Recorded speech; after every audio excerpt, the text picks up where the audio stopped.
It's no longer breaking news. Tom Keesee has been indicted, arrested, and formally arraigned. And to be honest, it wouldn't surprise anyone at this point if he ends up spending the rest of his life behind bars. But before we go any further, let me make something crystal clear. This story isn't just about one man's downfall. It's about a culture, a pattern, a dangerous mindset that's been festering in the shadows of prosperity gospel megachurches for years. And while Tom must answer for his crimes, the silence, complicity, and spiritual negligence of others helped pave the road he walked down. In this episode, we're going to talk not just about Tom, but about Drenda Keesee, his mother, a high-profile Christian figure, a public voice of ministry, and someone who stood on stages preaching morality and family values. And yet these crimes unfolded right under her roof. We'll also explore the toxic underside of megachurch leadership and the prosperity gospel, where appearance trumps authenticity and silence is preferred over truth. As we dive into these dark waters, stay with me, because if we're serious about healing and justice, we need to start telling the truth. Let's start with the facts. According to court documents from Knox County, Gary Thomas Keesee Jr., better known as Tom Keesee, is now facing at least 27 felony charges, including 11 counts of rape, 11 counts of gross sexual imposition, 5 counts of unlawful sexual conduct with a minor. All the victims currently identified were under the age of 13. Let that sink in. These were not vague allegations or ambiguous situations. These were calculated, repeated crimes, some of the worst imaginable, and they stretched over more than a decade. And the most horrifying part, one of the victims, heartbreakingly, was his own sister. But it doesn't stop with Tom. Sources close to the investigation suggest that another unnamed youth leader connected to the same ministry is now under investigation for separate but equally disturbing allegations, including sexual misconduct and even rape. This is a systemic failure, a decades-long spiritual leadership collapse hidden behind polished smiles, Instagram reels, and televised sermons. Let's talk about something rarely addressed, the cult-like celebrity status of megachurch leaders. For years, the Keesee family presented a picture-perfect Christian brand, but behind the well-lit stages and carefully worded sermons was a culture where leadership was untouchable, and questioning authority was seen as rebellion. If you dared raise concerns, you were labeled divisive or under spiritual attack. This is how predators thrive.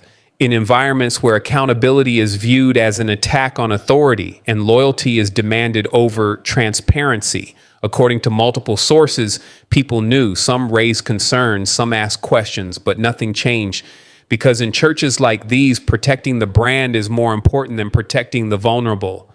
Now let's talk about the part that's especially hard but necessary. Where was Drenda Keesee in all of this?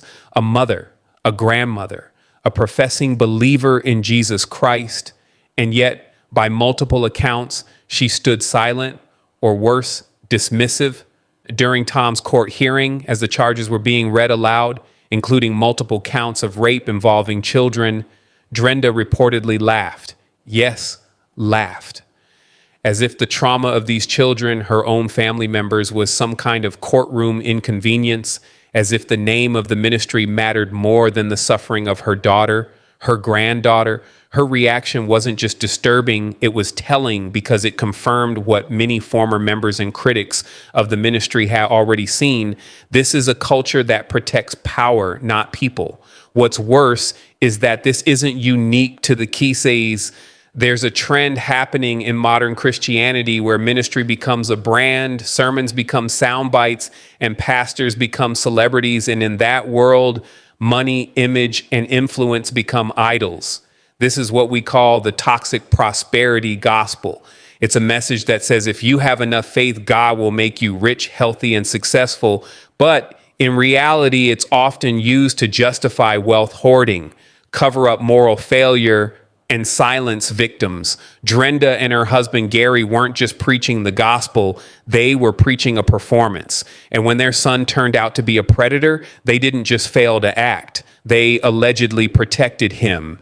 They cared more about Photoshop filters, private jets, and TV ratings than about the soul of their own child and the safety of their own grandchild. Tom Keesee is facing decades, possibly life in prison. He's accused of crime so disturbing, even the courtroom fell silent when the details were read aloud. And while the world watched, waiting for a mother's heartbreak, Drenda Keesee smiled. But that smile wasn't confusion. It wasn't shock. It was smugness. Let's talk about that for a second. When a mother hears that her son has allegedly raped multiple children, one of them his own sister, there's only one godly response: brokenness. But Drenda didn't break. She didn't even blink. According to eyewitnesses, she grinned. One person even described it as a smug smile. And honestly, there's no excuse for that. None. So I have to ask you, Drenda, what exactly were you smiling at? Were you smiling because you think your name will survive this? Because the church is still standing, still taking in tithes? Were you smiling at your daughter's pain, at your son's indictment? Or maybe you were smiling because deep down you still believe this system will protect you, just like it always has. But here's the truth. That system is falling apart, piece by piece, voice by voice. And here's what makes it worse. Drenda wasn't just silent, she was strategic. In February 2024, when she was sworn in as a Knox County commissioner, she made transparency one of her campaign buzzwords. Transparency. The irony is unbearable, and her fellow commissioners noticed it too. Commissioner Bill Purcell finally spoke out, saying on record that Drenda's accusations about a lack of transparency in the office were completely false, that she had smeared good people, that her claims were nothing more than campaign mudslinging. And now she wants to talk transparency. How can someone claim to stand for honesty in government while remaining silent about years of criminal abuse happening within her own household? Drenda's silence is not strength, it's complicity. Her platform is built not on faith, but on image, and the cracks are beginning to show. Let's look at how she got here. Drenda's journey began in Central Georgia, where she was the high achiever, the overachiever, the Miss I Can Do Anything type, class president, honor student, a self-proclaimed feminist who swore she'd never marry or have children. Then came the switch. According to her own story, it was Jesus that changed her heart. But I'm starting to wonder, was it really Jesus or was it just another career pivot? Because when she met Gary Keesee at a Christian college in Oklahoma, her life plan flipped. Suddenly marriage, suddenly ministry. But maybe what really happened was this. She found a platform, she found a brand, and what they built together, Faith Life Church, wasn't ministry, it was marketing. A spiritualized business model dressed in worship songs and vision boards. But when the lights go out and the cameras stop rolling, the truth reveals itself. Behind the prosperity lingo, behind the smiling photos, behind the polished Sunday services, there was rot, spiritual rot. Because if you peel back the curtain, the real story emerges. The Keesees were drowning in debt. Founding Faith Life Church wasn't just about answering a call. It was a financial Hail Mary. And what followed was a textbook prosperity gospel playbook. Promises of breakthrough, success, wealth, and walking in your purpose. But behind the curtain, zero accountability, no structure, and now a legacy unraveling. Let's talk about the church they built. Faith Life didn't draw the broken, it drew the gullible. When churches become businesses, when pastors become influencers, when children are treated as accessories instead of sacred souls, you don't just lose credibility, you lose the gospel. So as we watch this unfold, let's remember what's at stake. It's not just about Faith Life Church. It's about every church where the pulpit has become a pedestal. It's about every ministry that's more concerned with protecting the brand than protecting the innocent. And it's about every Drenda and every Joni who think they're too powerful to be held accountable. This story isn't over, and neither is the fallout.